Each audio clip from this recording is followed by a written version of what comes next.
Recording by Scott Carpenter. The Nameless City by H.P. Lovecraft. When I drew nigh the Nameless City, I knew it was accursed. I was traveling in a parched and terrible valley under the moon, and afar I saw it protruding uncannily above the sands, as parts of a corpse may protrude from an ill-made grave.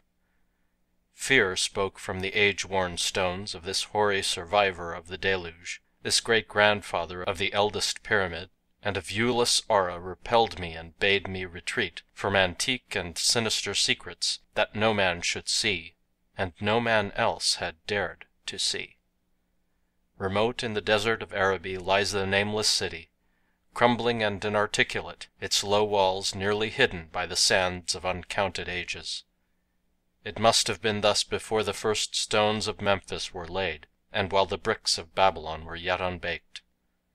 There is no legend so old as to give it a name, or to recall that it was ever alive, but it is told of in whispers around campfires, and muttered about by grandmams in the tents of sheiks, so that all tribes shun it, without wholly knowing why. It was of this place that Abdul al-Hazred, the mad poet, dreamed of the night before he sang his unexplained couplet, "That is not dead which can eternal lie, and with strange aeons even death may die." I should have known that the Arabs had good reason for shunning the Nameless City, the city told of in strange tales but seen by no living man, yet I defied them and went into the untrodden waste with my camel. I alone have seen it, and that is why no other face bears such hideous lines of fear as mine, why no other man shivers so horribly when the night wind rattles the windows. When I came upon it in the ghastly stillness of unending sleep, it looked at me, chilly from the rays of a cold moon amidst the desert's heat. And as I returned its look, I forgot my triumph at finding it, and stopped still with my camel to wait for the dawn. For hours I waited, till the east grew gray and the stars faded, and the gray turned to roseate light edged with gold. I heard a moaning, and saw a storm of sand stirring among the antique stones, though the sky was clear and the vast reaches of desert still. Then suddenly above the desert's far rim came the blazing edge of the sun, seen through the tiny sandstorm which was passing away, and in my fevered state I fancied that from some remote depth there came a crash of musical metal to hail the fiery disk as Memnon hails it from the banks of the Nile. My ears rang and my imagination seethed as I led my camel slowly across the sand to that unvocal place, that place which I alone of living men had seen. In and out amongst the shapeless foundations of houses and places I wandered, finding never a carving or inscription to tell of these men, if men they were, who built this city and dwelt therein so long ago. The antiquity of the spot was unwholesome, and I longed to encounter some sign or device to prove that the city was indeed fashioned by mankind. There were certain proportions and dimensions in the ruins which I did not like. I had with me many tools, and dug much within the walls of the obliterated edifices, but progress was slow, and nothing significant was revealed. When night and the moon returned, I felt a chill wind, which brought new fear, so that I did not dare to remain in the city. And as I went outside the antique walls to sleep, a small, sighing sandstorm gathered behind me, blowing over the gray stones, though the moon was bright and most of the desert still. I awakened just at dawn from a pageant of horrible dreams, my ears ringing as from some metallic peal. I saw the sun peering redly through the last gusts of a little sandstorm that hovered over the Nameless City, and marked the quietness of the rest of the landscape. Once more I ventured within those brooding ruins that swelled beneath the sand like an ogre under a coverlet, and again dug vainly for relics of the forgotten race. At noon I rested, and in the afternoon I spent much time tracing the walls and bygone streets, and the outlines of the nearly vanished buildings. I saw that the city had been mighty indeed, and wondered at the sources of its greatness. To myself I pictured all the splendors of an age so distant that Chaldea could not recall it, and thought of Sarnath the Doomed, that stood in the land of Mnar when mankind was young, and of Ib, that was carven of grey stone before mankind existed. All at once I came upon a place where the bedrock rose stark through the sand, and formed a low cliff, and here I saw with joy what seemed to promise further traces of the antediluvian people. Hewn rudely on the face of the cliff were the unmistakable facades of several small, squat rock houses or temples, whose interiors might preserve many secrets of ages too remote for calculation, though sandstorms had long effaced any carvings which may have been outside. Very low and sand-choked were all the dark apertures near me, but I cleared one with my spade and crawled through it, carrying a torch to reveal whatever mysteries it might hold. When I was inside I saw that the cavern was indeed a temple, and beheld plain signs of the race that had lived and worshipped before the desert was a desert. Primitive altars, pillars, and niches, all curiously low, were not absent, and though I saw no sculptures or frescoes, there were many singular stones clearly shaped into symbols by artificial means. The lowness of the chiseled chamber was very strange, for I could hardly kneel upright, but the area was so great that my torch showed only part of it at a time. I shuddered oddly in some of the far corners, for certain altars and stones suggested forgotten rites of terrible, revolting, and inexplicable nature, and made me wonder what manner of men could have made and frequented such a temple. When I had seen all that the place contained, I crawled out again, avid to find what the temples might yield. Night had now approached, yet the tangible things I had seen made curiosity stronger than fear, so that I did not flee from the long moon-cast shadows that had daunted me when I first saw the Nameless City. In the twilight I cleared another aperture and with a new torch crawled into it, finding more vague stones and symbols, though nothing more definite than the other temple had contained. The room was just as low, but much less broad, ending in a very narrow passage crowded with obscure and cryptical shrines. About these shrines I was prying, when the noise of a wind and my camel outside broke through the stillness and drew me forth to see what could have frightened the beast. The moon was gleaming vividly over the primitive ruins, lighting a dense cloud of sand that seemed blown by a strong but decreasing wind from some point along the cliff ahead of me. I knew it was this chilly, sandy wind which had disturbed the camel and was about to lead him to a place of better shelter, when I chanced to glance up and saw that there was no wind atop the cliff.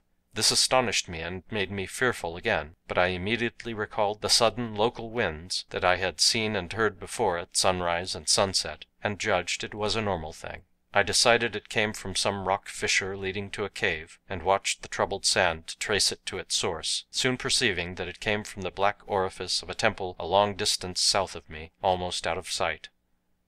Against the choking sand cloud I plodded toward this temple, which as I neared it loomed larger than the rest, and shewed a doorway far less clogged with caked sand.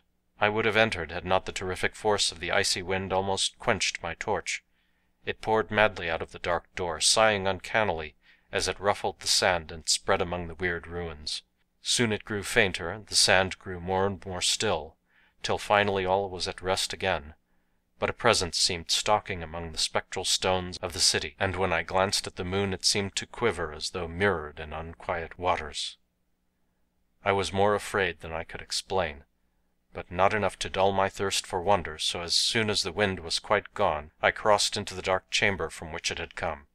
This temple, as I had fancied from the outside, was larger than either of those I had visited before, and was presumably a natural cavern since it bore winds from some region beyond. Here I could stand quite upright, but saw that the stones and altars were as low as those in the other temples. On the walls and roof I beheld for the first time some traces of the pictorial art of the ancient race, curious curling streaks of paint that had almost faded or crumbled away, and on two of the altars I saw with rising excitement a maze of well-fashioned curvilinear carvings. As I held my torch aloft, it seemed to me that the shape of the roof was too regular to be natural, and I wondered what the prehistoric cutters of stone had first worked upon. Their engineering skill must have been vast. Then a brighter flare of the fantastic flame showed that form which I had been seeking, the opening to those remoter abysses whence the sudden wind had blown. And I grew faint when I saw that it was a small and plainly artificial door, chiseled in the solid rock. I thrust my torch within, beholding a black tunnel with the roof arching low over a rough flight of very small, numerous, and steeply descending steps. I shall always see those steps in my dreams, for I came to learn what they meant. At the time I hardly knew whether to call them steps or mere footholds in a precipitous descent. My mind was whirling with mad thoughts, and the words and warning of Arab prophets seemed to float across the desert from the land that men know to the nameless city that men dare not know. Yet I hesitated only for a moment before advancing through the portal and commencing to climb cautiously down the steep passage, feet first, as though on a ladder. It is only in the terrible phantasms of drugs or delirium that any other man can have such a descent as mine. The narrow passage led infinitely down like some hideous haunted well, and the torch I held above my head could not light the unknown depths toward which I was crawling. I lost track of the hours and forgot to consult my watch, though I was frightened when I thought of the distance I must have been traversing. There were changes of direction and of steepness, and once I came to a long, low, level passage where I had to wriggle my feet first along the rocky floor, holding torch at arm's length beyond my head. The place was not high enough for kneeling. After that were more of the steep steps, and I was still scrambling down interminably when my failing torch died out. I do not think I noticed it at the time, for when I did notice it I was still holding it above me as if it were ablaze. I was quite unbalanced with that instinct for the strange and the unknown which had made me a wanderer upon earth and a haunter of far, ancient, and forbidden places. In the darkness there flashed before my mind fragments of my cherished treasury of demonic lore, sentences from Alhazred the Mad Arab, paragraphs from the apocryphal nightmares of Damascus, and infamous lines from the delirious Images du Monde of Gautier de Metz. I repeated queer extracts and muttered of Afrasiab and the daemons that floated with him down the Oxus, later chanting over and over again a phrase from one of Lord Dunsany's tales, the unreverberate blackness of the abyss. Once, when the descent grew amazingly steep, I recited something in sing-song from Thomas Moore, until I feared to recite more. A reservoir of darkness, black, as witches' cauldrons are when filled, with moon drugs in the eclipse distilled. Leaning to look, a foot might pass. Down through that chasm I saw beneath, as far as vision could explore, the jetty sides as smooth as glass, looking as if just varnished o'er, with that dark pitch the seat of death throws out upon its slimy shore. Time had quite ceased to exist when my feet again felt a level floor, and I found myself in a place slightly higher than the rooms in the two smaller temples now so incalculably far above my head. I could not quite stand, but could kneel upright, and in the dark I shuffled and crept hither and thither at random. I soon knew that I was in a narrow passage whose walls were lined with cases of wood having glass fronts. As in that Paleozoic and abysmal place I felt of such things as polished wood and glass, I shuddered at the possible implications. The cases were apparently ranged along each side of the passage at regular intervals, and were oblong and horizontal, hideously like coffins in shape and size. When I tried to move two or three for further examination I found that they were firmly fastened. I saw that the passage was a long one, so floundered ahead rapidly, in a creeping run that would have seemed horrible had any eye watched me in the blackness, crossing from side to side occasionally to feel of my surroundings, and be sure that the walls and rows of cases still stretched on. Man is so used to thinking visually that I almost forgot the darkness and pictured the endless corridor of wood and glass in its low-studded monotony as though I saw it. And then in a moment of indescribable emotion I did see it. Just when my fancy merged into real sight I cannot tell, but there came a gradual glow ahead, and all at once I knew that I saw the dim outlines of a corridor and cases revealed by some unknown subterranean phosphorescence. For a little while all was exactly as I had imagined it, since the glow was very faint, but as I mechanically kept stumbling ahead into the stronger light I realized that my fancy had been but feeble. This hall was no relic of crudity like the temples in the city above, but a monument of the most magnificent and exotic art. Rich, vivid, and daringly fantastic designs and pictures formed a continuous scheme of mural paintings whose lines and colors were beyond description. The cases were of a strange golden wood, with fronts of exquisite glass, and containing the mummified forms of creatures outreaching in grotesqueness the most chaotic dreams of man. To convey any idea of these monstrosities is impossible. They were of the reptile kind, with body lines suggesting sometimes the crocodile, sometimes the seal, but more often nothing of which either the naturalist or the paleontologist ever heard. In size they approximated a small man, and their forelegs bore delicate and evident feet, curiously like human hands and fingers. But strangest of all were their heads, which presented a contour violating all known biological principles. To nothing can such things be well compared. In one flash I thought of comparisons as varied as the cat, the bullfrog, the mythic satyr and the human being. Not Jove himself had had so colossal and protuberant a forehead, yet the horns and the noselessness and the alligator-like jaw placed things outside all established categories. I debated for a time on the reality of the mummies, half suspecting they were artificial idols, but soon decided they were indeed some Paleogean species which had lived when the Nameless City was alive. To crown their grotesqueness, most of them were gorgeously enrobed in the costliest of fabrics, and lavishly laden with ornaments of gold, jewels, and unknown shining metals. The importance of these crawling creatures must have been vast, for they held first place among the wild designs on the frescoed walls and ceiling. With matchless skill had the artist drawn them in a world of their own, wherein they had cities and gardens fashioned to suit their dimensions, and I could not help but think that their pictured history was allegorical, perhaps shewing the progress of the race that worshipped them. These creatures, I said to myself, were to men of the Nameless City what the she-wolf was to Rome, or some totem beast is to a tribe of Indians. Holding this view, I could trace roughly a wonderful epic of the Nameless City, the tale of a mighty seacoast metropolis that ruled the world before Africa rose out of the waves, and of its struggles as the sea shrank away and the desert crept into the fertile valley that held it. I saw its wars and triumphs, its troubles and defeats, and afterwards its terrible fight against the desert, when thousands of its people, here represented in allegory by the grotesque reptiles, were driven to chisel their way down through the rocks in some marvelous manner to another world whereof their prophets had told them. It was all vividly weird and realistic, and its connection with the awesome descent I had made was unmistakable. I even recognized the passages. As I crept along the corridor toward the brighter light, I saw stages of the painted epic, the leave-taking of the race that had dwelt in the Nameless City and the valley around for 10 million years, the race whose souls shrank from quitting scenes their bodies had known so long, where they had settled as nomads in the earth's youth, hewing in the virgin rock those primal shrines at which they had never ceased to worship. Now that the light was better, I studied the pictures more closely, and remembering that the strange reptiles must represent the unknown men, pondered upon the customs of the Nameless City.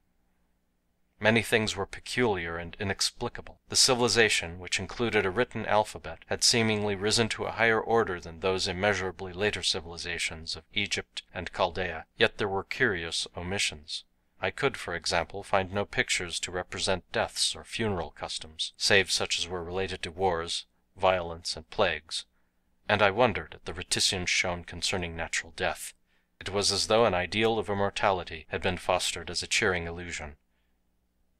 Still nearer the end of the passage was painted scenes of the utmost picturesqueness and extravagance, contrasted views of the Nameless City and its desertion and growing ruin, and of the strange new realm of paradise to which the race had hewed its way through the stone.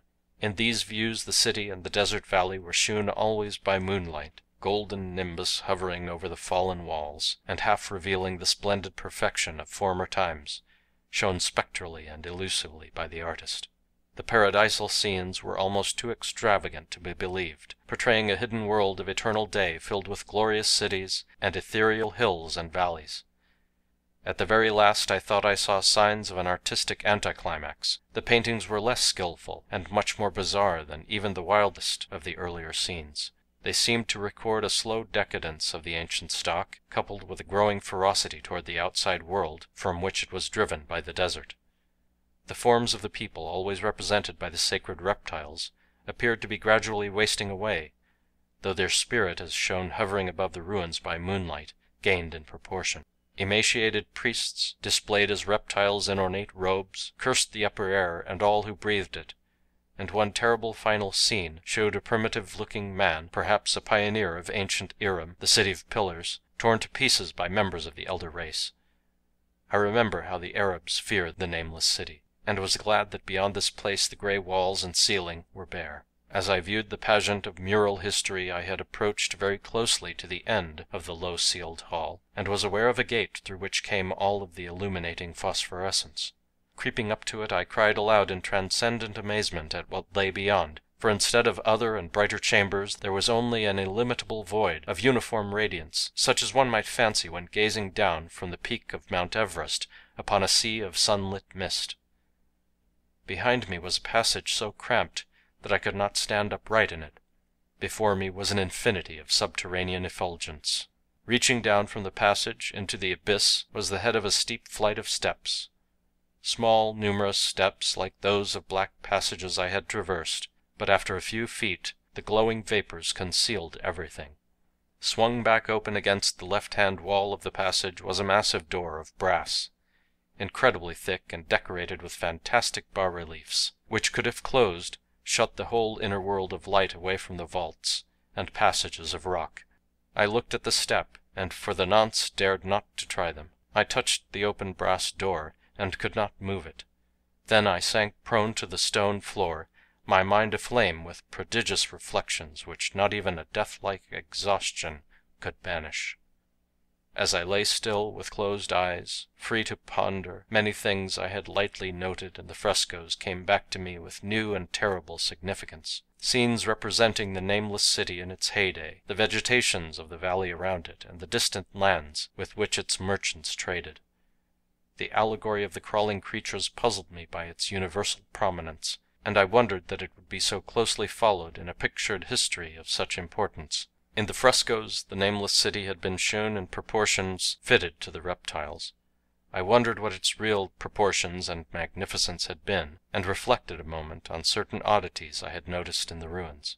I thought curiously of the lowness of the primal temples, and of the underground corridor, which were doubtless hewn thus out of deference to the reptile deities there honored, though it perforce reduced the worshippers to crawling.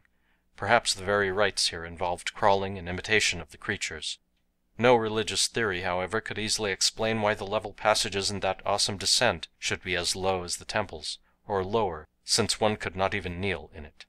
As I thought of the crawling creatures whose hideous mummified forms were so close to me, I felt a new throb of fear. Mental associations are curious, and I shrank from the idea that except for the poor primitive man torn to pieces in the last painting, mine was the only human form amidst the many relics and symbols of the primordial life. But as always in my strange and roving existence, wonder soon drove out fear, for the luminous abyss and what it might contain presented a problem worthy of the greatest explorer. That a weird world of mystery lay far down that flight of peculiarly small steps I could not doubt, and I hoped to find there those human memorials which the painted corridor had failed to give. The frescoes had pictured unbelievable cities and valleys in this lower realm, and my fancy dwelt on the rich and colossal ruins that awaited me. My fears indeed concerned the past rather than the future. Not even the physical horror of my position in that cramped corridor of dead reptiles and antediluvian frescoes, miles below the world I knew and faced by another world of eerie light and mist, could match the lethal dread I felt at the abysmal antiquity of the scene and its soul. An ancientness so vast that measurement is feeble seemed to leer down from the primal stones and rock-hewn temples of the Nameless City, while the very latest of the astounding maps in the frescoes shewed oceans and continents that man has forgotten, with only here and there some vaguely familiar outlines. Of what could have happened in the geological ages since the paintings ceased and the death-hating race resentfully succumbed to decay, no man might say. Life had once teemed in these caverns and in the luminous realm beyond. Now I was alone with vivid relics, and I trembled to think of the countless ages through which these relics had kept a silent, deserted vigil. Suddenly there came another burst of that acute fear which had intermittently seized me ever since I first saw the terrible valley and the Nameless City under a cold moon, and despite my exhaustion I found myself starting frantically to a sitting posture and gazing back along the black corridor toward the tunnels that rose to the outer world. My sensations were like those which had made me shun the Nameless City at night, and were as inexplicable as they were poignant. In another moment, however, I received a still greater shock in the form of a definite sound, the first which had broken the utter silence of these tomb-like depths. It was a deep, low moaning, as of a distant throng of condemned spirits, and came from the direction in which I was staring. Its volume rapidly grew, till it soon reverberated rightfully through the low passage, and at the same time I became conscious of an increasing draught of old air, likewise flowing from the tunnels and the city above. The touch of this air seemed to restore my balance, for I instantly recalled the sudden gusts which had risen around the mouth of the abyss each sunset and sunrise, one of which had indeed revealed the hidden tunnels to me. I looked at my watch and saw that sunrise was near, so bracing myself to resist the gale that was sweeping down to its cavern home as it had swept forth at evening, My fear again waned low, since a natural phenomenon tends to dispel broodings over the unknown. More and more madly poured the shrieking, moaning night wind into the gulf of the inner earth. I dropped prone again and clutched vainly at the floor for fear of being swept bodily through the open gate into the phosphorescent abyss. Such fury I had not expected, and as I grew aware of an actual slipping of my form toward the abyss I was beset by 1,000 new terrors of apprehension and imagination. The malignancy of the blast awakened incredible fancies. Once more I compared myself shudderingly to the only human image in that frightful corridor, the man who was torn to pieces by the nameless race. For in the fiendish clawing of the swirling currents there seemed to abide a vindictive rage, all the stronger because it was largely impotent. I think I screamed frantically near the last. I was almost mad of the howling wind wraiths.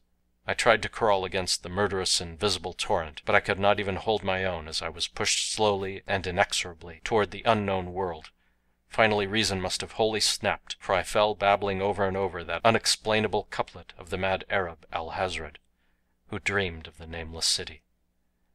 That is not dead which can eternal lie, and with strange eons even death may die.